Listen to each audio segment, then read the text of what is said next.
Je vous l'avais annoncé tout à l'heure, on parle des jeunes de la majorité présidentielle qui se mettent ensemble pour se faire chantre de la gouvernance talon et barrer la voie à toute intoxication.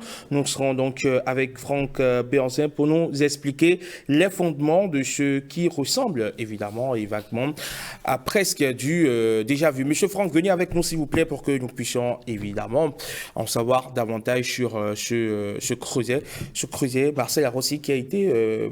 Enfin, il y a eu cette conférence de presse qui a expliqué un peu les motivations. À la fin de la semaine dernière, on a eu quand même l'officialisation de la voix de la mouvance présidentielle à travers une conférence publique, une conférence qui sera peut-être une habitude désormais. Vous savez, Eman, l'une des avancées incontestables de la démocratie est la permission du débat. Est-ce celui qui motive la mise en marche de cette nouvelle machine? Nous en saurons davantage avec l'un des leaders du mouvement jeunesse de la mouvance présidentielle, Franck Béanzin. Bonjour, bienvenue. Bonjour, monsieur Marcel. Bonjour, monsieur Eman. Jeunesse de la mouvance présidentielle existe en tant que quoi aujourd'hui? Un mouvement en route pour un parti politique ou une association régulièrement enregistrée juste au ministère de l'Intérieur? Merci. Il faut dire d'abord que l'initiative est partie des groupes de discussion de l'Union progressiste Le Renouveau. Nous avons décidé de rompre avec le silence et cette initiative, nous en avons parlé avec les responsables de notre parti qui ont donné leur accord et il fallait entrer en discussion également avec les jeunes des autres partis politiques. Vous savez, au niveau de l'Union progressiste Le Renouveau, l'installation des cellules de base est en cours. La Ligue de la jeunesse progressiste n'est pas encore installée. Donc, pour agir, nous avons jugé utile de faire appel aux autres jeunes de la mouvance présidentielle. Et pour le faire, puisque la Ligue des jeunes au niveau de l'Union progressiste, Le Renouveau, n'est pas encore installée, il faudrait pas que une organisation, un groupe de discussion qui n'est pas encore formellement installé puisse faire appel à l'organisation institutionnalisée au niveau des autres partis. Donc voilà pourquoi nous avons contacté des jeunes qui supportent les actions du gouvernement et qui sont sur l'ensemble du territoire national. Que tu sois partisan ou non et que tu soutiens les actions du gouvernement, c'est que tu es là bienvenue. Et l'autre chose, quand on dit soutenir les actions du gouvernement, il faut reconnaître que l'un des acquis majeurs de la gouvernance du président Patrice Talon est la réforme du système partisan qui n'autorise pas certains regroupements spontanés, qui visent la mise en place des partis politiques d'envergure sur l'ensemble, sur l'étendue nationale. Donc, c'est pour vous dire que ce creuset, il ne s'agit pas d'un mouvement politique en gestation, il ne s'agit pas d'un parti politique, mais c'est des jeunes, des partis politiques soutenant l'action du gouvernement qui se sont mis ensemble pour prendre la parole parce qu'il est temps de rompre avec le silence. Très bien, vous parlez des jeunes qui soutiennent l'action du gouvernement, mais Mouel Bénin, la Renaissance nationale, pour ne citer que ceux-là, vous faites quoi avec les jeunes de ces partis-là quand on voit seulement les jeunes en majorité quand même de l'Union progressiste Le Renouveau au devant de la scène? Bien évidemment, je vous ai dit que l'initiative est partie de quelque part et l'initiative permet de lancer le débat. Si il y a des jeunes d'autres organisations qui pensent que ce qui se fait est bien et qu'il faut soutenir, c'est le moment pour eux de réagir, de soutenir. Et même vous, monsieur Marcel, si vous pensez que tout ce qui se fait aujourd'hui sous la gouvernance de Patrice Talon est bien, si vous pensez que nous n'avons plus à nous retrouver dans les errements du passé, vous êtes la bienvenue et qu'il est de votre devoir d'agir, de vous prononcer pour soutenir les actions du gouvernement. Est-ce que, justement, le débat national, le débat politique n'est-il pas prioritairement réservé aux partis politiques. Et justement, votre mouvement ressemble fatalement ou vaguement à du déjà vu par le passé quand on se réfère quelque peu, par exemple, entre autres, au Fou du Roi. Je vous ai bien dit tout à l'heure que ce creuset, cette action n'est pas une action isolée des partis politiques, que nous sommes des jeunes des partis politiques. Et c'est les jeunes des partis politiques qui se sont retrouvés. Bien sûr, c'est une alliance transversale. Quand vous parlez d'alliance, c'est que vous voulez galvauder l'idée. Pas galvauder, j'essaie juste de mettre des mots. Non. J'essaie juste de mettre des mots sur, évidemment, ma logique des choses. Oui, c'est pour ça que je vous dis, pourquoi pensez-vous que des jeunes qui soutiennent l'action du gouvernement et que les jeunes sont de différents partis politiques, pourquoi pensez-vous que ces jeunes... Quand nous sommes issus de bords différents et qu'on se met ensemble, c'est une alliance, en français facile. Mon cher ami, quand nous sommes de bords différents et que nous nous mettons ensemble pour soutenir les actions, ce n'est pas une alliance. Une alliance, c'est que nous avons Mais fait... Vous appelez ça comment vous? Nous, c'est un creuset pour nous, pour les jeunes qui soutiennent les actions du gouvernement, pour les jeunes qui partagent la même vision de parler d'un même temps. Pourquoi vous vous êtes senti obligé ou vous êtes senti dans l'obligation, vous avez eu l'opportunité de mettre en place ce creuset? Je vous rappelle qu'il ne s'agit pas d'un mouvement en gestation, mais si nous partageons les actions du gouvernement et nous sommes tous des jeunes qui soutiennent les actions du gouvernement, il est nécessaire pour nous de prendre la parole et de rompre avec le silence parce que nous observons désormais que des gens qui ont été incapables des années durant de proposer des orientations claires au pays sont en train de prendre la parole pour ternir tout ce qui se fait, pour peindre en noir tout ce qui se fait dans le pays. Vous voyez, nous ne voudrons sous aucun prétexte retourner dans les errements du passé. Nous ne voudrons sous aucun prétexte que pour l'organisation des concours au Bénin, qu'on assiste à des concours frauduleux. Nous ne voudrions pas que sous aucun prétexte, l'on se retrouve avec une gestion clanique de l'État. Nous ne voudrions pas que sous aucun prétexte, on se retrouve à nouveau avec des partis de région, des partis de zone. Nous ne voudrions pas que pour avoir accès à l'université, pour avoir accès à l'école de médecine, à l'école d'agronomie, qu'il faut être seulement des fils de riches. Aujourd'hui, des mécanismes sont mis en place pour permettre aux enfants de pauvres comme aux enfants de riches ayant le mérite d'avoir accès à ces écoles. En fait, on va appeler un chat un chat. Votre creuset, c'est pour répondre aux démocrates. Est-ce que c'est bien résumé? C'est pour répondre à toute personne qui tente de ternir ou de peindre en noir les actions de pouvoir en place. Parce que nous sommes là et nous étions témoins de la manière dont ces personnes, et je dis, il y a des gens qui n'ont pas honte, sinon ils ne peuvent plus regarder le peuple aujourd'hui et se prononcer sur une certaine question. Vous voyez, nous avons de l'avancée sur plusieurs domaines. Qu'est-ce qui peut justifier aujourd'hui ce sursaut après toutes ces années à composer avec les seniors de vos différents partis politiques? Alors, est-ce que vous pensez que les contradictions entre partis politiques sont jusque-là insuffisantes et ne prennent pas en compte vos objectifs actuels? Monsieur Marcin, d'abord, pourquoi vouloir opposer dans le cadre d'un parti politique les aînés aux jeunes, les femmes aux aînés, les aînés et les femmes aux jeunes? Non.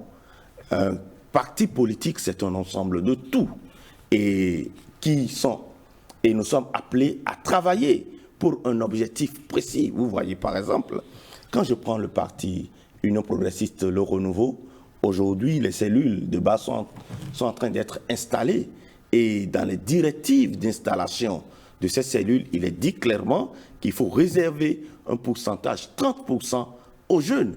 Donc, ce n'est pas une lutte interne de classe. Non, pas du tout. Mais il faut dire, vous savez, la jeunesse... Pourquoi est-ce que vous ne laissez pas les partis font le jeu entre eux comme cela se passe déjà? Vous pensez que c'est insuffisant ce qu'ils font aujourd'hui entre partis politiques? Il faut reconnaître que la jeunesse d'un pays, c'est le cœur de la nation. Et quand le cœur cesse de battre, on assiste à une euthanasie. Et quand on est jeune militant, on doit rompre avec le silence et prendre la parole. Quand on est jeune, et surtout quand on sait que tout ce qui se fait, c'est pour le bien-être, pour le mieux-être de la jeunesse, on ne peut plus continuer par garder le silence face à des gens qui tentent de jeter de l'opprobre sur ce qui se fait et de bien. Alors, pourquoi justement avoir choisi, d'accord, de formaliser la chose, de formaliser le cadre? Vous aurez pu rester Union progressiste, le renouveau, vous aurez pu, pour d'autres, ils auraient pu rester Bloc républicain. J'ai comme l'impression oui. que vous êtes gêné. Pas du tout. Parce que des acteurs qui partagent... Je n'ai que des préoccupations. Non, vous ne devrez pas avoir parce que... non, justement, mon rôle, c'est de poser des questions. Donc, ce n'est que des préoccupations. Vous venez de poser pour la 3e fois, si je ne me trompe pas. Mais je vous ai dit et je vous ai rappelé que c'est des jeunes des différents partis politiques qui soutiennent l'action du gouvernement. J'ai comme l'impression que vous êtes gêné pas du quand tout, les jeunes qui partagent le même courant, qui soutiennent les mêmes actions. Oui, que répondez alors à ceux qui observent votre mouvement comme un creuset avec vos copains juste pour sauvegarder vos intérêts actuels ou préserver vos gagne-pains face aux changements qui s'annoncent? Ce que nous avons fait, notre conférence, c'est pour dire aux nôtres que nos insatisfactions, qui sont peut-être ou qui ne sont pas fondées, parce que en venant à la politique, en disant non en 2015 aux errements de la gouvernance en place, beaucoup pensaient que nous allons assister à nouveau à un partage du pouvoir comme cela se passait. Et tel n'a pas été le cas. Mais à voir ce qui se fait actuellement, nous avons dit que pour ne pas, face au risque de retomber dans les errements du passé, nous avons pris la parole pour dire, face aux enjeux de préservation des acquis de la gouvernance, il est important de laisser les frustrations et de continuer et de sauvegarder ce qui se fait de bien. Vous avez dit répondre notamment à l'intoxication en cours. À quoi est-ce que vous voulez répondre là tout de suite de façon précise? Qu'est-ce qui vous a d'ailleurs motivé? Qu'est-ce qui a été le déclic parmi toutes les intoxications? Le déclic, c'est que depuis un certain temps, on observe qu'il y a des acteurs politiques que nous avons vus par le passé, qui n'ont pas proposé grande chose à ce pays. Des acteurs politiques qui étaient la cause d'une gestion clanique du pouvoir. Des acteurs politiques qui ont instauré comme mode de gouvernance la corruption. Des acteurs politiques qui, à longueur de journée, posent des premières pierres et on n'assiste jamais à la livraison de ces chantiers. Des acteurs politiques qui ont laissé dans la mémoire des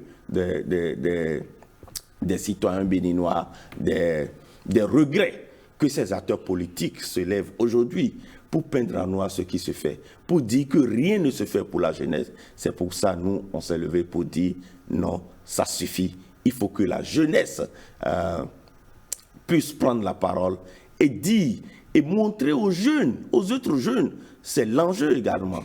Parler aux autres jeunes et leur montrer tout ce qui se fait de bien pour nous. Vous avez un exemple de propos tenus récemment par un opposant? Nous ne voudrions pas nous focaliser sur une personne précise, mais pour toute personne qui se lève, qui s'érige contre les règles de gouvernance en cours, nous pensons qu'il est temps que les jeunes puissent se lever pour dire non. Et tous les jeunes qui soutiennent les actions du président de la République, quelle que soit la coloration politique, doivent pouvoir être d'avis qu'il est temps de prendre la parole. Sinon, ce qui nous guette, c'est que nous allons tomber dans les errements du passé. Nous allons tomber dans la gestion clanique du pouvoir. Nous allons tomber dans les messes de remerciements à longueur de journée.